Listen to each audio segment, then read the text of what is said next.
Thanks a lot, yes. Good morning, dear friends. I must assure you that I didn't go to Robben Island to play soccer.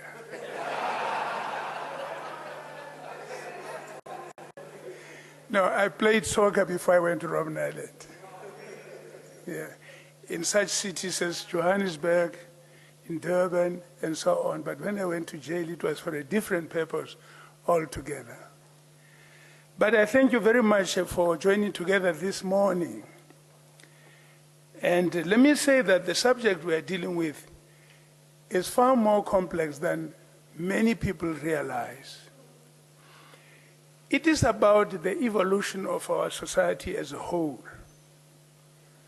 And unless we look at various features of our society, we will not fully comprehend the nature of this issue. I'm going to address myself to Section 25 of the Constitution. That's the nub of the issue this morning. But before you go there, we must try to understand, how did South Africans arrive at CODESA? And when they got there, why did they agree on what they agreed on? Because let me tell you this, please, let me tell you this. It's easy to call us cowards. It's easy to accuse us of selling out. When you don't know, please listen. When you don't know how we got there, you can say those things. They mean nothing, and they change nothing. This country, initially occupied by Africans, and I'm starting with the Khoi and the San. Before those of us who speak the Bantu, so-called Bantu languages, if I may say so, before we arrived in numbers from the Great Lakes, there were Africans here called the Khoi, called the San. Our forebears called some of them Barwa, which meant the people of the South, because Baburwa is not a derogatory word, although some people think so. It is not. The people of the South is who we found here, who our forebears found here. You see, Bahotu, Barwa, they had their own tribes. Nama Kwa, Heri Kwa, Otoni Kwa. No, it's not a joke. Please, comrades, don't do that. Don't do that. You'll see how little you know. That's why you're doing that. Look, listen here. You must listen here. You must listen. Just give me a chance to talk. Please, I'll say my little say. If you think it's nonsense, when I'm finished, I leave, but I apologize. I will rub you the wrong end because I'm going to tell you some of the things you won't like. But I also sit here and listen to things I don't like because I respect you. Great. Now, the reason our people said, but you know, these people are Africans like us. However, when they speak, they start with the noun and go to the verb. If they want to ask you for food, they won't say, give me food. They say, food, give me. You understand? It's the language. It's nothing stupid. The structure of that language is like Latin languages. I know you guys like Latin, you respect Latin and so on. The structure of the language is like that. You can't be a lawyer if you don't know Latin. So what happens is, they speak like that. So we say, Kwa Zulu. They say Zulu Kwa. No, it's nothing stupid. It's how the structure of their language is done. They say we are of Nama, but they say Nama Kwa. Heri Kwa, of Heri. So I start there because, as I said to you, you must understand both society as it evolves, and it will affect the evolution of geography as well. So they meet, they were the first people here. We came here, we mixed with them, we conquered them.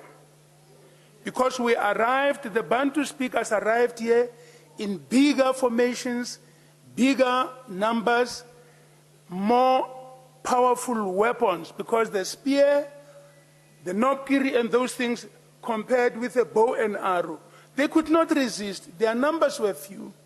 They were nomadic. They hadn't fashioned steel to the extent we had done. So we took over. You can go into Lesotho, you can look in the mountains, you will see remnants of what they did and all of that. But they became part and we assimilated. Then came the Europeans, arriving here not in 1652, but in the 1480s. Not in 1652. 1652 is yesterday. They arrive. And when they arrive with more sophisticated, more powerful weapons. They were not coming here, of course, they were going to the east, but they arrived here. And of course, it will affect relations. And then, as we interacted with them, they discovered the virtue of settling here.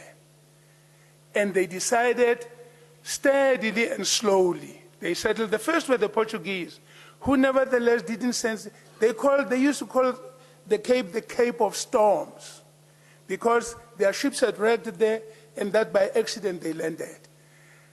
But they landed in Angola. They went past, because they were going for spices in the east. Later on, the Dutch came, and the Dutch decided to settle.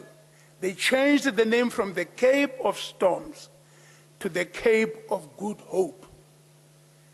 And then they built that castle that is still standing there in Cape Town. It's under the military today. Then began interaction between them and the Khoi and the San. Comrades, the young men that came on the ships of the Dutch East India Company, it was not even a government thing, it was just business people. They were running away from Europe. They didn't come with wives and girlfriends here. And when they got there, they found young maidens and all of that and so on. They mingled and they lived with the people. But the Dutch went further. The Dutch brought Filipino slaves.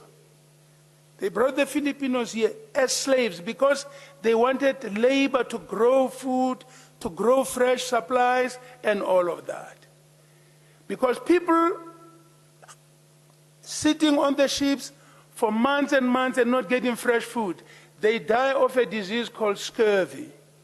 You lose your teeth and things like that. And then that's why they developed agriculture as they did, vegetables and all of that and things. Now, the Filipino slaves had no choice. They came here under bondage. But they too became part of the people of South Africa. Some of you are carrying the blood of these people. You don't know.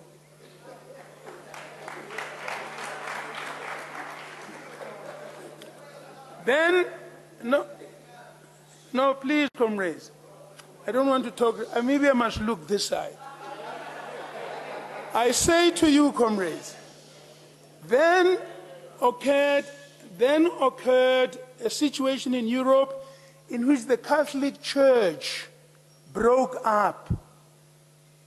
And as a result of the breakup of the church, actually the first to break away were the British. The Anglican Church, the Church of England, was the first to break away from the Catholic Church. And then, when it happened in Europe, and Catholics fought with Protestants, and many citizens of France and other countries ran away from their motherland, some crossing across the Mediterranean onto the oceans, but others came down to South Africa. They arrived here, and they were called the Huguenots, French Huguenots. They were refugees. They came on the hot ships they could get. Some died on the high seas, but they arrived and they became part of South. The Francois, Pinard. The Dutois, what you call Dutois is Dutois, French. The de Klerks, oh, can I be allowed to?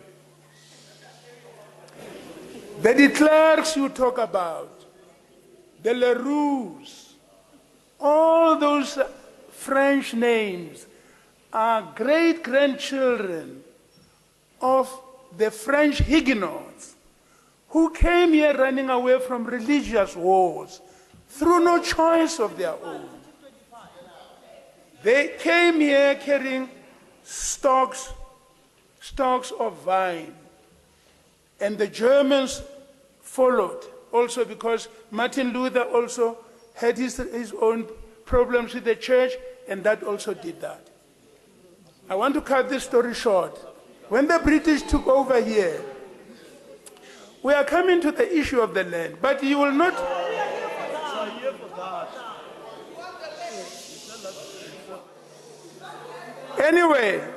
Anyway, all of these people arrived.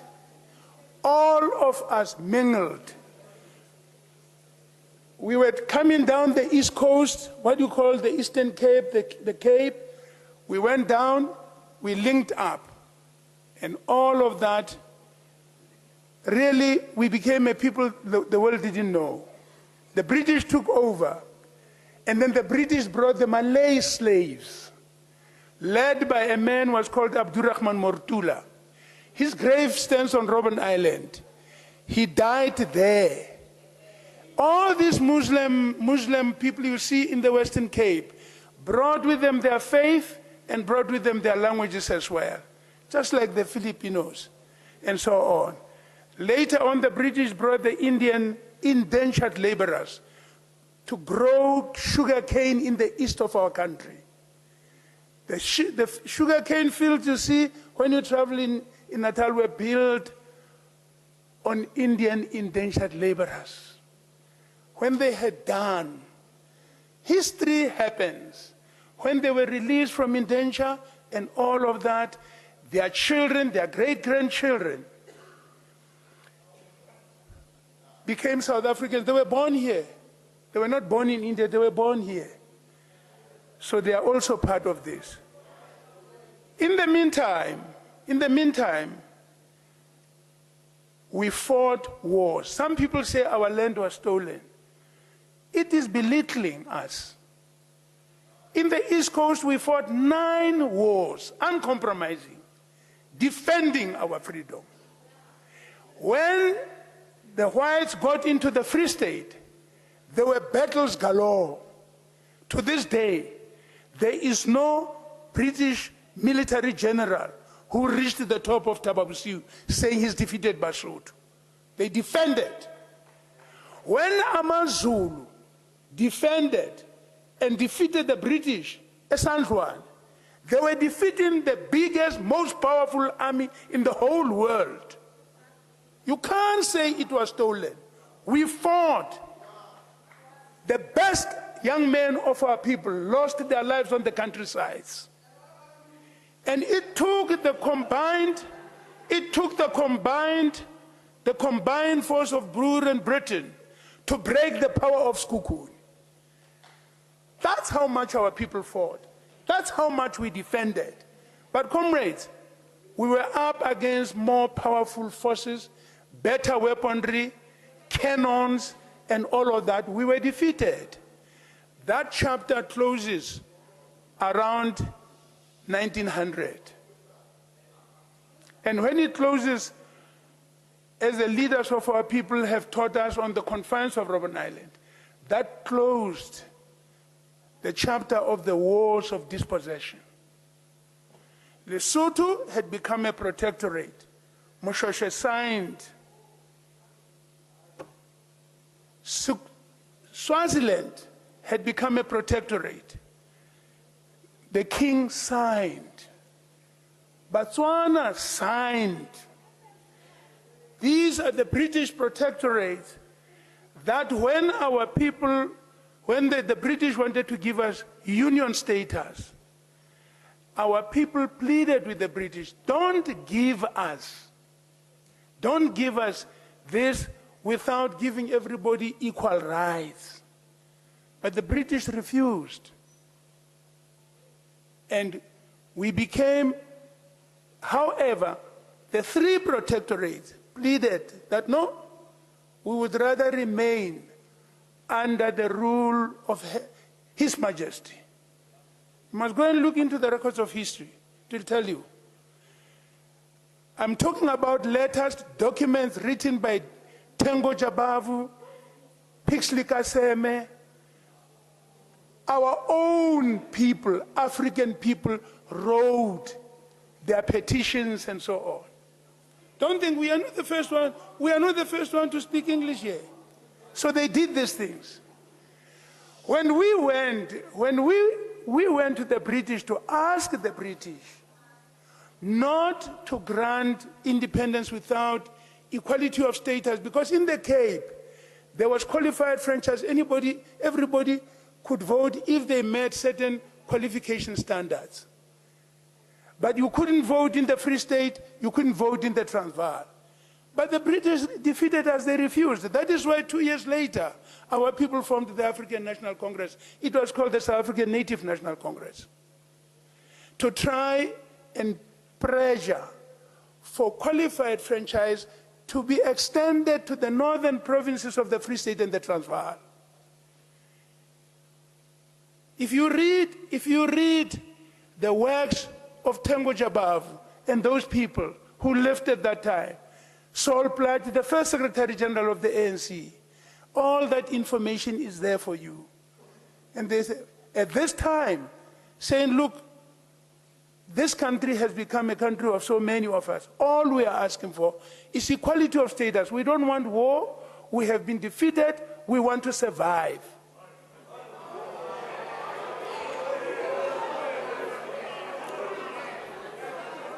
Can I? No, you won't change it. You will not change it. So that is why, it is for that reason. No. No, I must finish this point because, I must finish this point. It is for that reason that the ANC, the first liberation organization in Africa, sent petitions and petitions. I was brought up by the ANC, and I'm still ANC, by the way. Yes. I cannot be different.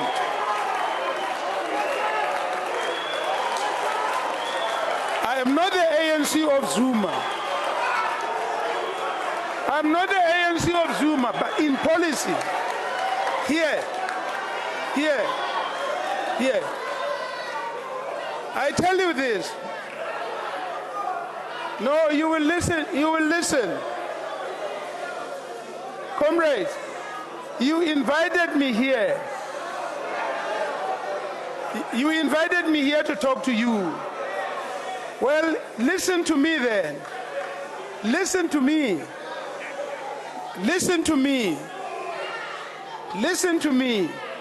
So we started the struggle in 1912.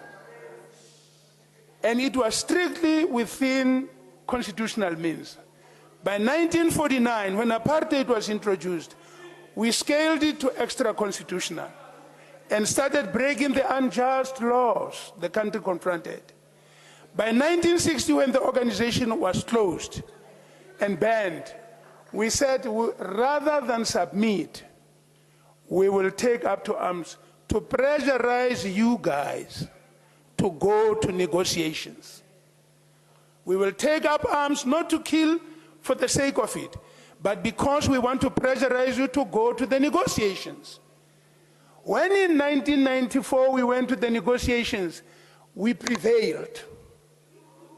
We prevailed. The whites went there. No, listen, man. The whites went to negotiate, not because they liked. We had prevailed. And that is what... No, let me finish my point. No, let me finish my point. I will finish this point. You will hear me because I listened to you when you speak. You will hear me. So when we got to Codesa, and I tell you, this is the last point I tell you. No, we went to Codesa. We came out of jail. Some of us have paid with our lives. Our comrades are gone. You know, some of our comrades are off their head right now. Their heads are not right. We paid. You are talking just here. There's nothing you can do. No, thank you. No, but I must read this. This I must read, sir. People, man. No, you are going to provoke them if you have the classes. No. I've got to read this. I must read this. Because otherwise you will not have heard me. I will not have said anything. So when we got to Codesa, even the white section had voted that we must negotiate now. And when we got there, we took a resolution. And we said, we, the people of South Africa, recognize the injustices of our past. We honor those who suffered for justice and freedom in our land. We respect those who have worked to build and develop our country. And we believe that South Africa belongs to all who live in it, united in our diversity. We were not the first ones to say that. Our forebears had already pronounced on that. Chief Albert Luthuli and so many others in 1955 when they said, the South Africa we are struggling for is one that belongs to all who live in it, black and white. Thank you. No, please. Thank you. No, I must finish this. So we then resolved, no, just a moment. Yeah, all right. No, we therefore resolved that we adopted this constitution in order to heal the divisions of the past, to lay the foundations for a democratic society, to improve the lives of our people, and to build a nation that can take its place among those of the world. That's what we are busy doing now. And we are not going to allow anybody to disrupt that process by causing war in this country. No, thank you. Thank you. Thank you.